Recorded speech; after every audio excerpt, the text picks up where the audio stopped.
छत्तीसगढ़ सरकार ने किसानों के लिए एक बड़ा फैसला लिया है। खाद्य मंत्री अमरजीत भगत के मुताबिक अब सोसाइटियों में धान नहीं बेचने वाले किसानों को भी प्रति एकड़ 10,000 रुपए की राशि दी जाएगी। उनका कहना है कि रकबे के आधार पर दी जाने वाली राशि तय की जाएगी। राजीव गांधी न्याय योजना के तहत अगले खरीफ वर्ष से ये योजना लागू की जाएगी। फिलहाल योजना के तहत केवल धान बेचने वाले किसानों को ही 10,000 रुपए प्रति एकड़ की राशि दी जाती है।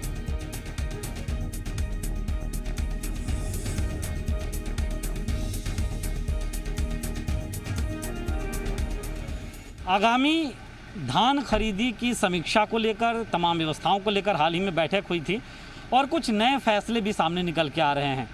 आगे क्या कुछ रणनीति है, हमारे साथ खाद्य मंत्री मौजूद हैं अमरजीत भगत, हम उनसे जान लेते हैं। ऐसा पता चल रहा है कि आगामी वर्ष के लिए कुछ नई व्यवस्था हो रही है, खासतौर पे न्याय योजना का लाभ देने को लेकर, क्या कुछ है? खरीफ वर्ष 2020-21 के लिए जो अनुमान लगाया गया लगभग 85 लाख मीट्रिक टन धान खरीदी होगी और धान और मक्का जो प्रमुख फसल है इसका पंजीयन खाद्य विभाग करेगा और 17 अगस्त से लेकर के 31 अक्टूबर तक होगा। इस योजना का आकर्षण विशेष रूप से ये रहेगा कि पूरे देश के परिप्रेक्ष्य में हम देखें तो माननीय भूपेश बघेल जी और उनकी सरकार जो निर्णय लिया है पूरे हिंदुस्तान में अपने तरह का एक अलग योजना है जिसका आकर्षण दिखेगा कि यहाँ लोग खेती करेंगे, पंजीयन होगा और धान नहीं बेचने पर भी उनको 10,000 रुपये एकड़ के हिसाब से उनको राजीव गांधी किसान न्याय योजना का लाभ मिलेगा। अच्छा, ये कैसे तय होगा कि इन्होंने धान बेचा या नहीं बेचा? क्या इस तरह से कि जिन्होंने अपने रजिस्ट्रेशन कराया है, मान लीजिए वो नहीं आए धान बेचने सोसाइटियों तक, उनके धान घर में ही है, चाहे उन्होंने जहाँ भी बेचा हो, तो उनको मतलब पूरा कैसे, थोड़ा सा व्यवस्था बताइए ना। इसको आप यही तो बात है। जी जी। माननीय भूपेश बघेल जी की सरकार का आकर्षण का केंद्र यही रहेगा, पूरे आकर्षण का विषय यही रहेगा कि बिना धान बेचे भी उनको पैसा मिलेगा। पहला पंजीयन होगा, वो धान लगा रहे हैं कि मक्का लगा रहे हैं। दूसरा गिरदवाली होगा कि कौन सा फसल लगाए हैं। इसके बाद रिकॉर्ड जमा रहेगा और जो धान बेचने गया या मक्का बेचने गया तो उनको तो मिलेगा ही एक उसका, और जो नहीं बेचने गया उनको भी 10,000 रुपये एकड़ के हिसाब से मिलेगा। जो रिकॉर्ड रहेगा उसके हिसाब से पंजीयन पे देंगे। पंजीयन पे नहीं। ये देखिए अपने आप में एक बड़ी पहल इसे मानी जा सकती है, इसलिए क्योंकि पिछले दफ़ा ये देखने को मिला था कि बहुत सारे ऐसे किसान थे जो धान का उत्पादन तो किए थे लेकिन सोसाइटी में जाके धान नहीं बेच पाए थे, और ऐसे में बड़ा सवाल सरकार की व्यवस्था पे भी उठा था। लेकिन उससे अब बचने के लिए एक बड़ी योजना, जो महत्वाकांक्षी योजना है सीएम भूपेश बघेल की, राजीव गांधी किसान न्याय योजना, उसके तहत एक नई व्यवस्था की जा रही है कि अगर किसान अपना धान नहीं भी बेचता है फिर भी प्रति एकड़ उसे 10,000 रुपये मिलेंगे। कैमरा पर्सन अभिषेक के साथ सत्यप्रकाश, जी मीडिया, रायपुर। भूपेश सरकार के किसानों को तोहफे पर बीजेपी ने तंज कसा है। पूर्व कृषि मंत्री बृजमोहन अग्रवाल ने कहा कि ये थोती सरकार है जो सिर्फ हल्ला करती है। कांग्रेस सरकार की बातों पर अब किसी को भरोसा नहीं रहा।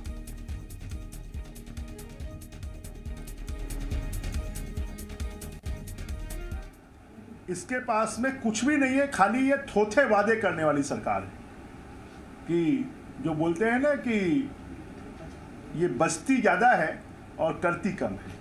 तो इस सरकार का किसी भी वादे पर अब जनता विश्वास नहीं करने वाली है। शराबबंदी का वादा हो, चाहे रेत की कालाबाजारी का मामला हो।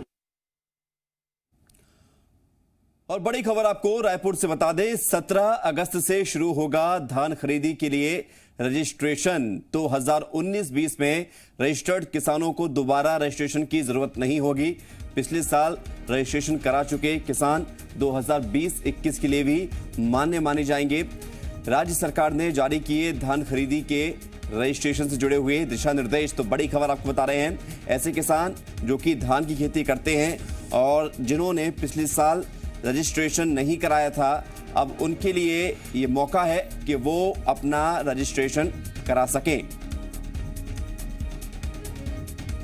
रजनी ठाकुर जी मीडिया संवाददाता हमारे साथ जुड़ रही हैं फोन लाइन पर। रजनी, 17 अगस्त से रजिस्ट्रेशन की शुरुआत होने जा रही है, क्या है गाइडलाइन?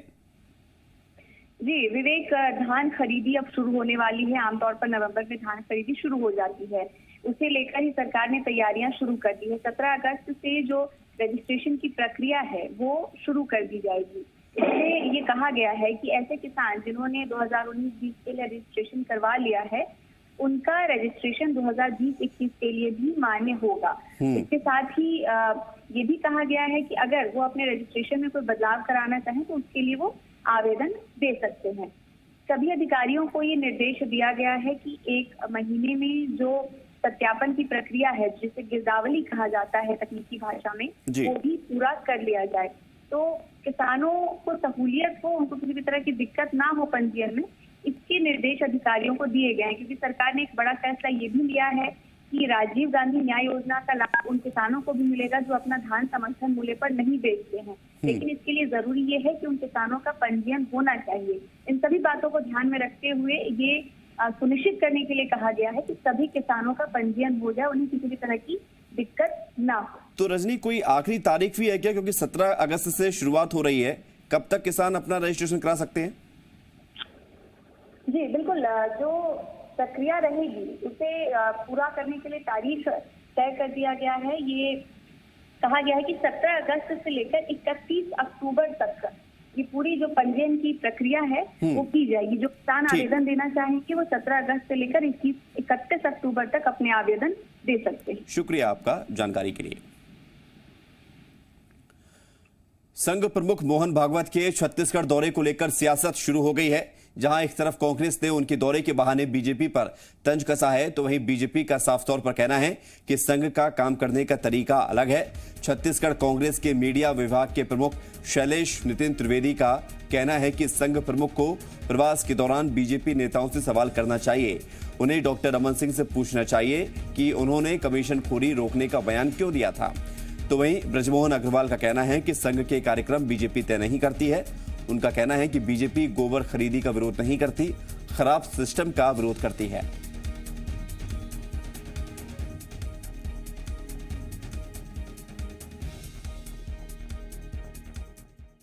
सभी लोग भली भांति समझते हैं कि भाजपा आरएसएस का एक आनुषंगिक संगठन ही तो है। आरएसएस के लोग संगठन मंत्री रहते हैं और छत्तीसगढ़ में भाजपा के नेताओं ने, रमन सिंह जैसे नेताओं ने जो भाजपा की दुर्दशा कर दी है, उसे देखते हुए ये दौरा हो रहा है।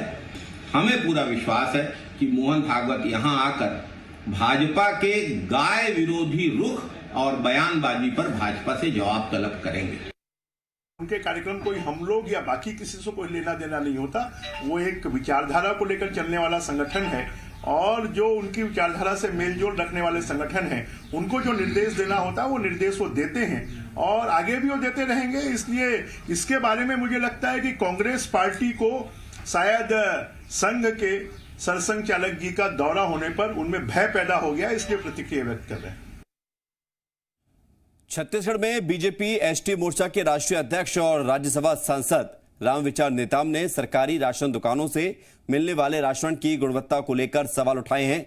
उन्होंने एक ट्वीट किया है, छत्तीसगढ़ के लोगों को खराब चावल खाने के लिए मजबूर किया जा रहा है और मुख्यमंत्री भूपेश बघेल जी, मेरे द्वारा आपको इस गंभीर विषय पर पत्र लिखकर सचेत किया गया था, लेकिन जानकारी के बावजूद आपके द्वारा दोषियों पर कोई कार्रवाई ना किया जाना दुर्भाग्यपूर्ण है। का ऐसने गढ़वो नवा छत्तीसगढ़, मतलब कि क्या ऐसे ही नया छत्तीसगढ़ गढ़ा जाएगा?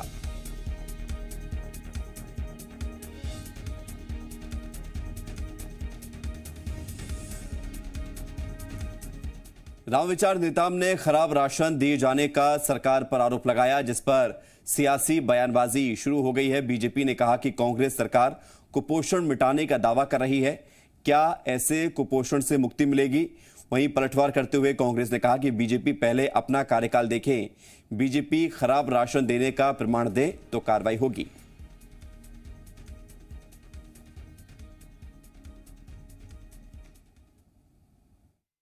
बड़ा दुख होता है जब ये बात करते हैं कि हम कुपोषण दूर कर रहे हैं, कोरोना महामारी से लड़ रहे हैं, और आदिवासी बाहुल्य क्षेत्र है छत्तीसगढ़ प्रदेश, और वहाँ आदिवासी क्षेत्रों की राशन दुकानों से और घटिया राशन का वितरण, और ये कहते हैं हम कुपोषण को दूर कर रहे हैं, तो कुपोषण को ये लाने का प्रयास कर रहे हैं। ऐसे आदिवासी भाइयों का कुपोषण करके गढ़बो नया छत्तीसगढ़ होगा, चिंता का विषय है। रामविचार जी वरिष्ठ नेता हैं और राज्यसभा के सांसद हैं, राज्य सरकार में मंत्री भी रह चुके हैं। यदि वे कोई आरोप लगा रहे हैं तो उसके तथ्यात्मक प्रमाण भी उनको प्रस्तुत करना चाहिए। सिर्फ आरोप लगाने के लिए, सनसनीखेज बातें कहने के लिए आरोप लगाना मैं समझता हूँ उचित नहीं है। यदि वास्तव में वाड्रफनगर में किसी राशन दुकान में इस प्रकार की शिकायत है तो उसके प्रमाण प्रस्तुत करें, बिल्कुल उसके ऊपर कार्रवाई की जाएगी। बिलासपुर नगर निगम की सामान्य सभा की बैठक में जमकर हंगामा हुआ। कांग्रेस और बीजेपी पार्षदों की झड़प हो गई। सामुदायिक भवन को कांग्रेस पार्टी को आवंटित करने और सड़क का नाम रोटरी क्लब के नाम पर रखने का बीजेपी पार्षदों ने विरोध किया। बावजूद इसके प्रस्ताव को पारित कर दिया गया। तिलक नगर के सामुदायिक भवन को कांग्रेस पार्टी को आवंटित करने का बीजेपी ने विरोध किया। तिलक नगर के बीजेपी पार्षद राजेश सिंह ने कहा कि सामुदायिक भवन का 4 वार्ड के लोग इस्तेमाल करते हैं। सामुदायिक भवन को कांग्रेस को आवंटित करना गलत है। 105 प्रस्ताव सामान्य सभा में पारित हुए, जिनमें से 2 प्रस्तावों का बीजेपी ने विरोध किया, जिसको लेकर हंगामा भी हुआ। एक दूसरे पर कांग्रेस बीजेपी पार्षदों की गुत्थम गुत्था भी हुई, धक्का मुक्की भी की गई।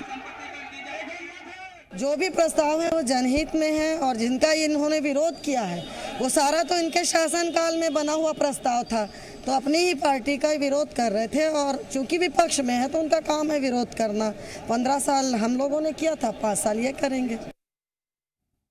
देखिए हमारा यानी कि हमारा टैक्स के बारे में भी यानी कि विरोध है, क्योंकि टैक्स गांव में जो लगाया जा रहा है, जब तक मूलभूत सुविधा ना दी जाए वहाँ टैक्स ना लगाया जाए और बाकी जो टैक्स लगते हैं वो भी ना लगे। हमने अपना विरोध जता दिया है। और तिलक नगर का जो सामुदायिक भवन है उसमें विरोध आपत्ति हमने लिखित में दे दिया है। रायपुर में अखिल भारतीय विद्यार्थी परिषद ने पंडित रविशंकर शुक्ल यूनिवर्सिटी में जमकर प्रदर्शन किया। 5 सूत्रीय मांगों को लेकर एबीवीपी के कार्यकर्ताओं ने नगाड़े बजाकर प्रदर्शन किया। कार्यकर्ता प्रवेश तिथि आगे बढ़ाने और एडमिशन फॉर्म भरने में आ रही दिक्कतों को दूर करने की मांग कर रहे थे और हंगामे की स्थिति को देखते हुए भारी संख्या में पुलिस बल भी बुलाया गया।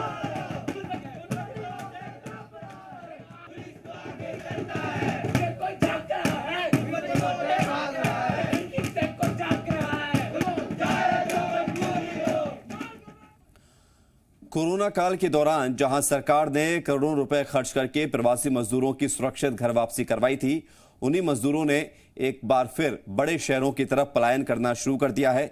ऐसा ही एक मामला बेमित्रा से सामने आया है, जहां एक ठेकेदार 40 मजदूरों को बस में भरकर महाराष्ट्र के पुणे ले जा रहा था। मामले की जानकारी मिलने के बाद श्रम विभाग और पुलिस के कान खड़े हो गए। आनन फानन में बस को पकड़ा गया। अंतर्राज्यीय प्रवासी कर्मकार अधिनियम के तहत कार्रवाई की गई। साथ ही बस को भी थाने में खड़ा कर लिया गया।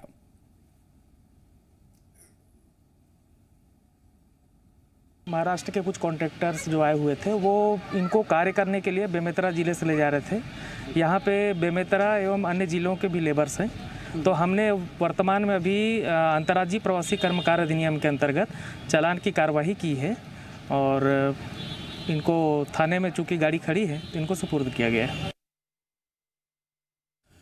एक तरफ जहां लोग कोरोना वायरस से जूझ रहे हैं तो वहीं दूसरी तरफ राजनांदगांव के लोगों के सामने एक और समस्या आ गई है। मवेशियों में लंपी स्किन डिजीज नाम का संक्रमण फैल रहा है, जिससे मवेशी कमजोर हो जाते हैं और जमीन से उठ भी नहीं पाते। अभी तक इस संक्रमण की कोई कारगर दवा भी नहीं बनी है। पशु चिकित्सक डॉक्टर संदीप इंद्रूकर का कहना है कि ये संक्रमण संक्रमित मवेशी के आसपास 50 किलोमीटर तक फैलता है। ये मवेशियों की रोग प्रतिरोधक क्षमता पर निर्भर करता है कि वो ठीक होगा कि नहीं। लंपी स्किन डिसीज लक्षण पशुओं के पैरों में सूजन, तेज बुखार, सर्दी, शरीर पर गांठ और आंख और नाक से पानी बहना ये है। हमारे राज्य में बहुत सी जगहों में यह बीमारी दिखने को मिल रही है और आजकल मेरे पशु चिकित्सालय के अधीनस्थ बहुत सारे ग्रामों में यह मुझे शिकायत आ रही है कि पशुओं के पैरों में सूजन आ रही है, शरीर के पूरे त्वचा में गठान के रूप में दिख रही है। यह एक प्रकार से वायरस जेनेटेड रोग या हम विषाणु जनित रोग कह सकते हैं इसे। खबर कोरिया से है। यहां सलवा गांव के पास जंगल में एक भालू पेड़ में बंधे तार में फंस गया। लोगों ने इसकी सूचना वन विभाग को दी, जिसके बाद मौके पर पहुंची वन विभाग की टीम ने 3 घंटे की कड़ी मशक्कत के बाद भालू का रेस्क्यू किया। आप भी इन तस्वीरों में देख सकते हैं भालू किस तरह से तारों में उलझा हुआ है और बाद में फिर भालू को वन विभाग की टीम ने रेस्क्यू किया।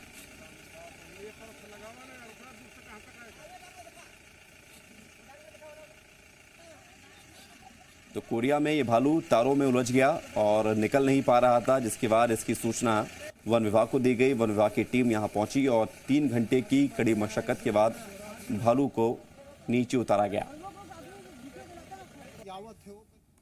कल से फंसा है सर। मैं कल आया था जंगल तो देखा तो फंसी थी, लेकिन मैं फंसा नहीं जाना। मैं सोचा कि वैसे पेड़ में चढ़ी है, फिर मैं चला गया वापस। और फिर आज सवेरे मैं सोचा कि नहीं भाल को देख लेता हूँ। देखने आया तो फंसी थी, फिर वन विभाग को फोन किया। छत्तीसगढ़ के कोरिया जिले में सफेद भालू का दिखाई देना चर्चा का विषय बना हुआ है। रात के समय में दिखाई देने वाले इस सफेद भालू से लोगों के लिए डर के साथ साथ रोमांचकारी भी है और इस तरह का भालू यहां पहली बार नजर आया है। वन विभाग की टीम और प्राणी विशेषज्ञ इसके बारे में जांच पड़ताल भी कर रहे हैं। एक शख्स ने मोबाइल से भालू की फोटो भी खींची और वीडियो भी बनाया है। वन विभाग ने लोगों से अपील की है कि दुर्लभ सफेद भालू को कोई नुकसान ना पहुंचाए। बता दें कि सफेद भालू केवल उत्तरी ध्रुव में ही पाए जाते हैं। कोरिया में सफेद भालू के मिलने पर मंत्री टीएस सिंहदेव ने ट्वीट कर खुशी जताई है।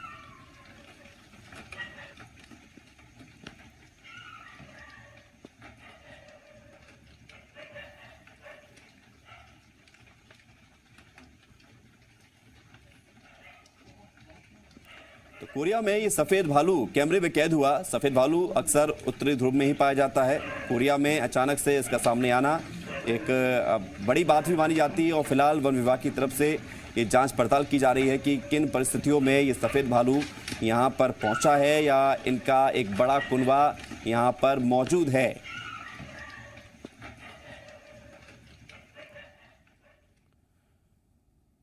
और रुक रहे हैं इस बीच एक छोटे से ब्रेक के लिए। ब्रेक के बाद देखिए आप आपकी आवाज़।